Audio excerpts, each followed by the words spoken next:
Alright, a lot of people have criticized Lars's drumming over the years, and he's taken a lot of flack from a lot of different directions. And when I did my Who is the Weakest Link in Metallica video, a number of people chose Lars as their pick, while I went ahead and chose Hermit as mine. In this particular video, what I want to talk about are some elements of Lars's playing as a drummer, and then go back and reconsider the idea of whether or not he is really a mediocre musician who just got lucky, or is he actually pretty inspired.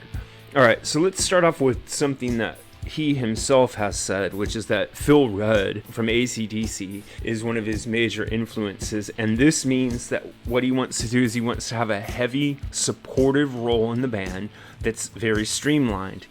Number two, he's got a very, very tough job and has had that tough job for decades. Drumming for Metallica is like running a marathon.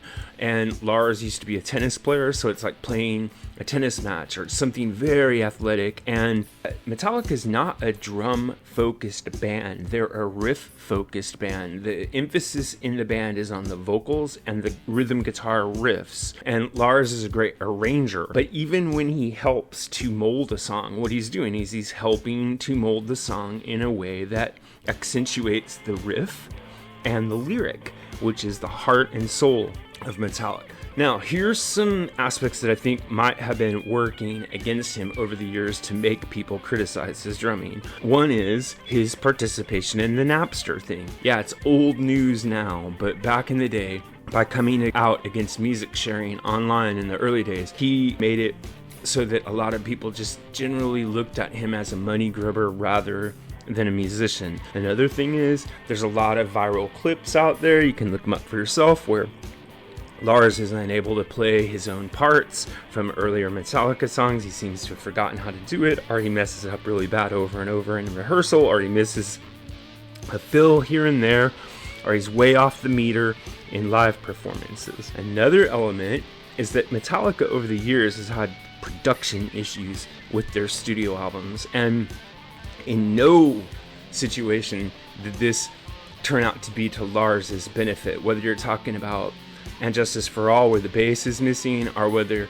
you're talking about the infamous snare drum sound, it's all the same result. Lars's contribution gets cheapened by the bad production, and then as time went by, the material became more and more watered down and generic. It was hard for him to find anything to do in the band that was interesting and creative, and you can hear him complain about that here and there in certain clips. And then finally, his age factors in to his drumming. Over the years, his drumming has gotten a little bit less sharp, and that's to be expected because of aging. So all of these things taken into account, how do I feel about Lars? Do I think that he really sucks as a drummer, or do I think that he has gotten kind of a bad rap?